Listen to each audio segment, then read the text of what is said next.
우리가 지금 어제부터 하나님의 섭리 안에서 바라보라라는 제목입니다. 그래서 지난 시간에는 예수님 당시 이혼 문제를 두고 대립하던 두 학파에 대해서 좀 이야기를 하면서 힐렐 학파하고 샴마이 학파, 힐렐 학파는 여러분들이 잘 아시는 사도 바울의 스승 되시는 스승인 가말리엘이라는 사람이 가장 선두주자였던 그런 것이죠. 그래서 힐렐 학파, 샴마이 학파의 논쟁을 좀 생각을 해보면서 어느 것으로도 해결이 안 되는 그들 자체로도 굉장히 민감한 주제였다라는 것이죠.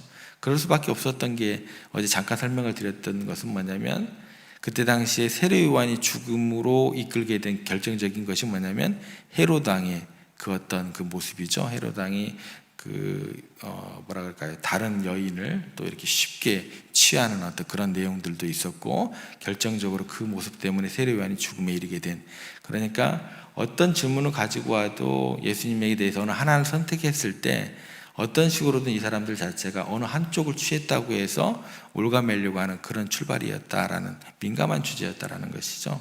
그래서 예수님께서는 그 둘 중에 하나, 어느 것이 법적으로 옳으냐라는 선택을 안 하시고 하나님께서 그것을 통해서 어떤 근본적인 의미를, 어떤 것을 더 우선시해야 되는지 그 가르침을 주신다라는 것이었습니다. 그래서 하나님의 섭리적인 관점으로 바라보라는 것은 어떻게는 뭐냐면, 배우자에 대해서, 결혼에 대해서, 상대방에 대해서 하나님께서 선물로 주신 하나님의 섭리를 바라보고 우리가 그 관계를 생각해야 된다라는 것이죠. 혼자 살아가기도 힘든 세상, 하나님께서 섭리로 주신다는 것은 뭐냐면 선물로 주셨기 때문에 너 아닌, 너 혼자가 아닌 것을 가장 가까이 느낄 수 있는 배우자를 통해서 이 험난한 세상, 나침반이 없는 그 폭풍우가 이른 그 바다로 향하지 말고 나침반과 같이 그 한 사람과 함께 더불어서 이 험난한 세상, 그 험한 풍파를 헤쳐나가는 그런 하나님의 선물과 같이 여겨라라는 그 근본적인 원인에 대해서 이제 살펴를 봤습니다. 오늘 그 섭리적인 관점 두 번째 시간은 것은 뭐냐면, 그 관계를 허락하신, 그 만남을 허락하신 것은 너희들 스스로 선택한 것이 아니다라는 거예요.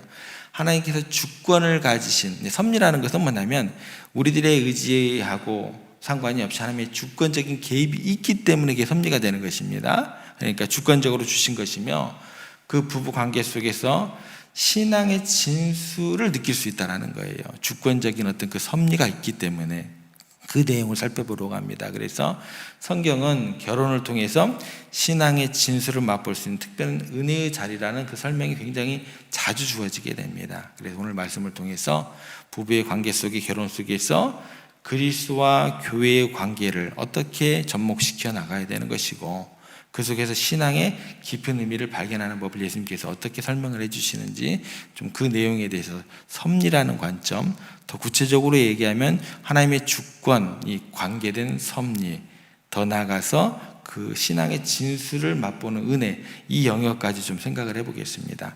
도대체 신앙이란 가 무엇인가에 대해서, 그 질문에 대해서 사도 바울이 이렇게 설명을 합니다. 결혼에 대해서 이야기를 하면서 남자와 여자의 관계를 이야기하면서 많이 들으셨을 거예요. 남편은 아내 사랑하기를, 많이 들으셨죠, 그죠? 그리스도께서 너희를 사랑하신 것 같이 하고, 그 다음에 또 뭐라 그래요? 아내는 남편에게 순종하기를 교회가 그리스도에게 하듯이 순종하라. 이게 신앙이다라는 거예요. 그렇게 하는 이유가 뭐냐면, 신앙의 근본적인 그 감격과 그 신비와 그 은혜와 그 모양에 대한 그 경험은 이 땅에서 부부 관계를 통해서 우리가 맛보고 경험할 수 있고 그렇게 이루어진다라는 거예요. 그냥 막연하게 너희들이 막상 그거를 떠올리고 상상하려고 해도 그 자체는 그렇게 쉽게 체험되어지는 것이 아니다라는 거예요. 그러니까 모든 일상에서 여러분들에게 주어지는 삶의 만남이나 이런 것들이 모두 다 삶의 예배가 돼야 되는 것처럼, 신앙에 대한 근본적인 그런 체험, 감격, 신비와 은혜의 경험은 이 땅에서 가장 그것을 쉽게, 깊게 또 오래도록 체험할 수 있는 것은 뭐냐면 이 부부 관계, 결혼을 통해서다라는 것입니다. 그래서 신앙을 보통 이야기할 때 우리가 뭐라고 얘기를 하냐면 예수님과 하나 되었다라는 거예요. 어떻게 둘인데 하나가 된다라는 거예요. 부부도 마찬가지입니다. 남과 여자인데 그게 어떻게 한 몸이 되냐는 거예요. 마찬가지입니다. 신앙을 얘기할 때 예수 그리스도와 하나 됨으로 이야기를 합니다. 그렇게 이야기했을 때 그 하나됨이 구체적으로 어떤 것인지 우리들에게 잘 그려지지 않아요. 또 성경에 보면 하나님에 대해서 뭐라고 이야기를 하시냐면 삼위일체다라고 이야기를 하세요. 삼위일체 하나님이신데 그 삼위일체 하나님의 하나됨이 도대체 어떤 것이냐는 거예요. 여러분들 이해되세요? 여러분들 피부로 어떻게 그걸 느끼실 거예요? 어떻게 이런 것인가? 거울로 보듯이 희미하게 어떻게 이 세상 가운데 아실 거예요? 사도 바울이 보통 얘기를 하죠. 희미하게 이 땅 가운데서 알겠지만 나중에는 마주보고 되듯이 선명하게 알게 되리라. 사랑에 대해서 이야기할 때도 그렇게 이야기를 합니다. 이 땅에서 거울로 보듯이 희미하게 그것을 어떻게 바라보시고 어떻게 체험하실 거냐는 거예요. 삼위일체 하나님의 하나됨에 대해서 도대체 어떤 것인가? 설명을 들어서 그걸 알겠냐는 거예요. 설명을 들어도 모르겠다는 것인데, 그래서 분명히 둘이면서도 하나됨에 대해서 삼위일체 설명하기도 하시고 삼위이면서도 하나라는 그 의미가 무엇인지 참 어렵습니다. 어떤 식으로 희미하게라도 체험하고 알 수 있는 방법이 뭐냐는 거예요. 이게 뭐예요? 이게 신앙의 진수들이라는 거예요. 이런 신앙의 진수들에 대한 감격과 신비와 은혜는요, 이 땅에서 가장 체험하기 좋게 희미하게 알 수 있도록 하나님께서 배려하시고 제공해 주신 게 뭐라고요? 관계, 부부관계, 결혼을 통해서 경험되어질 수 있는데, 만약요 부부관계가 제대로 작동하지 않고 깨어지게 되면 그 하나님의 사랑과 그 진수를 맛보긴 하겠지만 잘 맛보지 못하는 어려움을 겪게 된다는 거예요. 그래서 부부관계가 깨어지면 예수님께서 말씀하신 굉장히 유명한 구절입니다. 내가 너희 안에 있고 너희가 내 안에 있다. 뭐예요? 다른 객체입니다. 근데 둘이 하나가 된다는 거예요. 한 몸이 된다는. 그러니까 내가 너희 안에 있고 너희가 내 안에 있다는 의미를 굉장히 우리의 삶의 자리에서, 신앙의 자리에서 느끼기가 쉽지 않아요. 이 땅에서 체험하기가 쉽지 않다는 것입니다. 내가 너희 안에 있고 너희가 내 안에 있고, 이게 무슨 말이야 라는 거예요. 그냥 막연하게 생각밖에 되지 않는다는 것입니다. 그런데 부부관계에서 신앙의 맛과 향과 그 형태의 그 모델들을 조금이나마 느낄 수 있다는 거예요. 전혀 다른 어떤 객체로 살아왔고 환경 가운데 살아왔고 생각도 다르고 느낌도 다르고 알았던 사람도 다른데 어떻게 둘이 하나가 된다?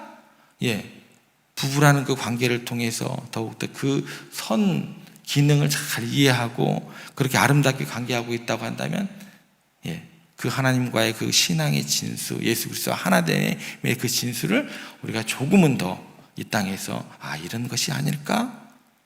라는 것들을 기대하게 되고 또 상상하게 되고 체험하게 된다는 것입니다. 그래서 마귀가 기독교 신앙을 이 땅 가운데 인식하지 못하게 하려고 하나님의 사랑의 그 깨닫는 것을 막 자꾸 감소시키려고, 깨닫지 못하게 하는 가장 좋은 방법이 뭐냐면 말세에 갈수록 가정의 성기능을 파괴시키는 거예요. 그러니까 말세가 될수록 가정을 파괴하는 방법으로 계속 뭐예요?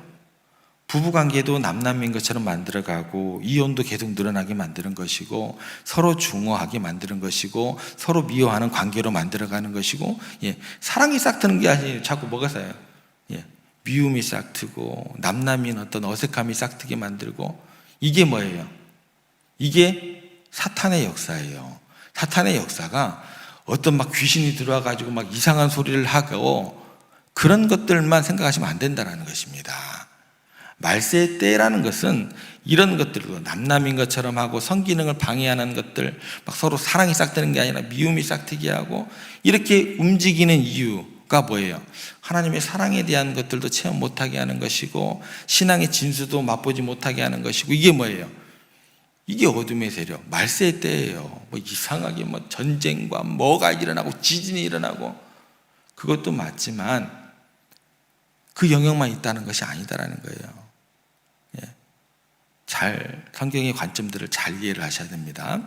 어찌됐건 그렇게 움직여가게 하는 이유가 뭐예요? 마귀가 하나님의 그것들을 체험하지 못하게 하려고 말세의 때에 갈수록 그렇다라는 것입니다. 왜냐하면 궁극적으로 하나님의 사랑을 느끼지 못하게 하는, 하나님과 하나 되는 그 신앙의 진수를 이 세상에 체험하지 못하게 하려고 뭐예요? 자꾸 가정을 파괴하는 그런 일들을 만들어 간다라는 것입니다. 그래서 부부야말로 신앙의 신비를 가장 먼저 경험하는 그런 관계다라는 것입니다. 그래서 하나님께서 이것을 누리라고 우리에게 결혼 제도를 허락하신 거예요. 그래서 하나님이 주신 축복을 그 다음에 뭐라고 나와요? 한 몸이 일한 즉 이 둘이 하니요. 그러므로 하나님이 짝지어 주신 것을 사람이 나누지 못할지니라 하시는 거예요. 하나님께서 주신 축복을 사람으로 깨뜨리지 하지 말라는 의미로 지금 예수님께서 이야기를 한다라는 것입니다. 그러므로 하나님이 짝지어 준 것 사람이 나누지 못할지니라.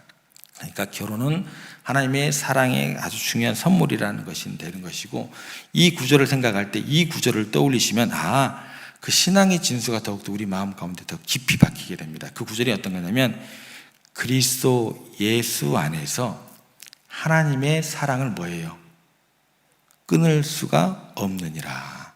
이 구절하고 뭐예요? 짝지어 주신 것을 사람이 나누지 못할 이 구절하고 같이 생각하셔야 돼요.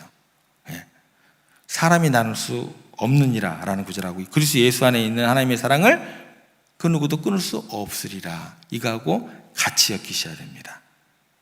똑같이 적용하셔야 돼요. 부부 안에서 두 사람의 사랑을 끊을 수 없으리라, 같이 선언하셔야 돼요. 다른 구절이 아닙니다.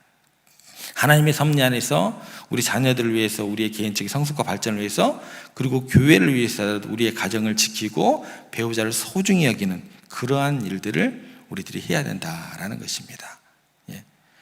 그래서 하나님께서 마련한 제도이시고 하나님께서 맺어준 관계이고 하나님께서 축복하는 관계가 부부 관계다라는 것을 꼭 믿으시기 바랍니다. 여러분들 신앙생활 하실 때요, 그래서 여기에서 진행되는 것들이 신앙생활의 전부다라고 생각하시면 안 돼요.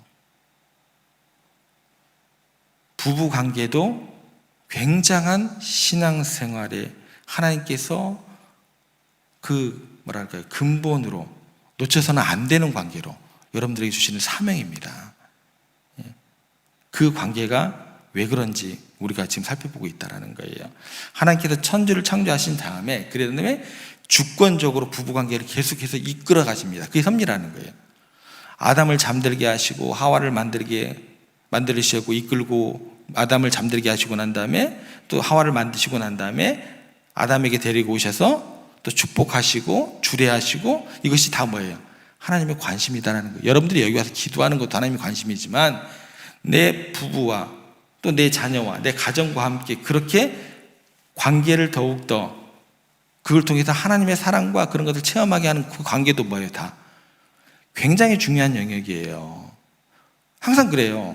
가정은 내팽개치고 맨날 교회만 살아요. 어찌자는 거예요, 그러면? 그건 아니다라는 거예요. 그게 아닙니다. 신앙생활이라는 것은. 하와를 만들어서 아담에게 이끌고 가시고 그 둘을 축복하시고 주례사를 해주시고, 이게 뭐예요? 하나님의 굉장히 큰 관심이었다라는 거예요. 예를 들어 성경이 다 그렇습니다. 이삭이 리브가를 만난 것도 그 둘이 그냥 짝짝꿍해서 만난 게 아니에요. 하나님께서 리브가를 이삭에게 데리고 가셔서 그렇게 만남을 이루어 주신 것이고 하나님의 선한 인도하심으로 그 둘이 만났다는 거예요. 야곱과 라헬과 레아가 만나는 장면도 그렇습니다. 신약이 시작이 되는 요셉과 마리아의 만나는 관계도 그렇습니다. 성경에서 나오는 부부관계는요, 아무리 사소한 것이다 할지라도 전부 다 하나님의 지대한 관심사입니다. 우리 부부의 얘기들이 하나님 관심이나 가지기, 아니요, 가지신다니까요. 굉장히 중요한 영역이에요. 그래서 결정적으로 더 크게 역사하시는 장면이 뭐냐면 아브라함과 사라의 관계예요. 사라가 애국에 팔렸을 때 하나님께서 얼마나 그 두 부부의 관계를 지키시려고 큰 역사를 행하십니까? 그 두 부부 관계가 너무나 하나님께 소중한 거예요. 그래서 어떻게 해요? 애굽의 바로 제국의 왕을 치실 정도로 그 두 사람의 관계는 하나님께 소중한 것이었어요. 여러분, 신앙을 굉장히 하나의 정형화된 보여지는 이런 모습 가운데 극화시키면 안 됩니다. 하나님께서 소중하지 않은 것이 없어요. 부부관계 그 말 하나, 행동 하나도 다 소중하다는 거예요. 그러므로 여러분, 하나님의 지극한 관심의 대상, 하나님의 초점이 어디지 놓치시면 안 돼요. 부부는 서로 사랑하는 것이고, 자녀와의 관계에서는 하나님께서 우리를 사랑하시듯 그 자녀를 항상 사랑으로, 기대함으로 기도하고 그들을 품을 수 있는, 내리 사랑할 수 있는 그런 관계가 되어야 할 것이고, 모든 영역의 것으로 그 하나님의 그 모든 영역에 대해서 체험하기 위해서 성경적인 가치관들을 해석하고 그 생활로 나아갈 수 있는 우리가 되어야 된다는 것입니다. 부부관계요? 굉장히 중요합니다. 중요해요. 그리고 하나님은 그 두 부부를 서로를 귀하게 여기고 한 몸처럼 여기는 걸 보면서 너무너무나 행복해 하시고 축복하시고 창조의 보람을 느끼시는 거예요. 여기서 우리가 하나님을 주님 두 손 들고 찬양합니다. 하나님의 기쁨이고 영광이 돼요. 근데 이불 속에서 아까 했던 미안했던 말들 사과하고 또 나의 부족함을 고백하고 서로 용납할 때 그 시간도 뭐예요? 하나님께 영광이 되고 기쁨이 되고 찬양이 되는 것이에요. 야, 내가 너를 부름이 참 나에게 보람이 된다라는 것이에요. 다시 말씀드립니다. 신앙생활은 여기 앉아서 기도하는 거 찬양하고 말씀 듣는 게 신앙생활의 모든 것이 아닙니다. 기억하시기 바랍니다. 예. 그렇기 때문에 하나님의 은혜 안에서 부부관계를 다른 신앙의 영역에 비해서 너무 가볍게 이상한 것 치부하시면 안 됩니다. 아이, 그런 얘기를 왜 여기서 해? 아니요, 하는 게 맞아요. 맞아요. 맞습니다. 하나님이 주신 제일의 축복과 그 관계를 하나님의 섭리로 알고 너와 나의 문제가 아니라 이건 하나님의 섭리의 차원에서 하나님께서 소중하게 여기시되 그 두 사람의 관계를 소중하게 여기셔야 한다는 거예요. 왜냐하면 그 관계가 잘 형성이 돼야지 그게 잘못되면 인류 역사에 엄청난 파급을 갖고 오게 되기 때문에 그렇습니다. 아담과 하와를 한번 생각해 볼게요. 두 사람이 부부관계의 문제가 인류의 파멸로 연결된다는 거예요. 성경의 첫 번째 부부가 아담과 하와입니다. 하나님께서 직접 창조하시고 한 몸이 되도록 인도하신 최초의 부부였습니다.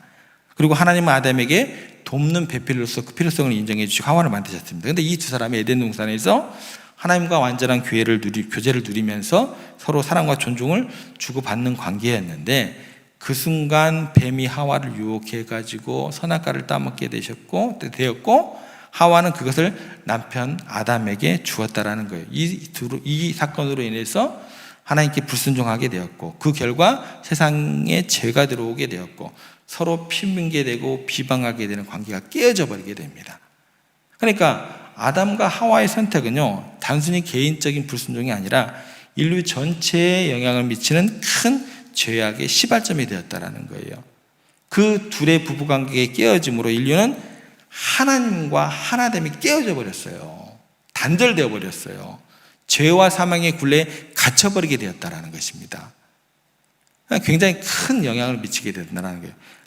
반면에요, 신약 성경에 등장하는 요셉과 마리아의 관계는요, 부부관계 속에서 하나님의 섭리가 아담과 하와의 다르게 어떻게 역사하는지는 잘 보여줘요.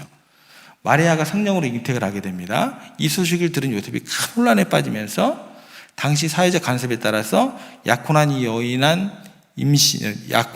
임신한 것은 심각한 불명을 하게 됐기 때문에 요셉은 마리아와 파혼하려고 생각을 했어요. 그런데 하나님의 사자가 요셉에게 나타나서 임신이 성령으로 된 것이라고 알렸고 요셉은 그 말씀에 순종하며 아내로 맞이하게 됩니다. 깨어질 만한 관계가 깨어지지 않은 거예요. 그래서 요셉과 마리아는 하나님께서 주신 사명을 이게 보통 사명이냐는 거예요. 그 사명을 감당하기 위해서 자신의 의지와 상식을 내려놓고 그렇게 하나님의 뜻에 순종하면서 그 관계를 회복시켰다라는 거예요. 그래서 이 둘이 하나 되는 이들의 순종은요, 결과적으로 어떤 일을 벌어지게 되냐면 예수 그리스도, 곧 메시아의 탄생을 통해 인류 구원의 엄청난 역사를 누구를 통해서? 이 둘의 관계를 통해서 이루어 나갔다라는 거예요. 요셉이 자신의 두려움과 사회적 압박을 이겨내고 마리아를 받아들임으로써 하나님의 구원의 계획이 성취되었다라는 거예요. 그러니까 남과 여자의 그 관계라는 것은요, 그냥 우리가 막 이쪽으로 막 가볍게 치부하고 그럴 만한 어떤 그런 여지가 안 된다라는 것입니다. 부부관계가 하나님의 섭리 안에서 얼마나 중요한지를 너무나 극명하게 보여주는 예가 되는 것입니다. 구약의 시작과 신약의 시작에 나오는 그 부부관계가 그렇게 되는 거예요. 요셉과 마리아의 사랑과 순종은 우리 예수님의 탄생의 도구가 되었고 그로 인해서 뭐가 이루어진 거예요? 인류 구원의 대역사, 그 은혜가 우리 가운데 주어지게 되었다는 것입니다. 결국 부부관계, 이것은 결국 하나님의 구원의 섭리 가운데 있는 것을 그렇게 우리가 고백하시면서 그 사람과 나와의 문제만이 아닙니다. 우리는 하나님의 섭리 안에서 하나님의 기쁨이 되는 것이고 인류 구원의 가장 중요한 관계가 그 둘의 관계에서 서로 사랑하는 거다.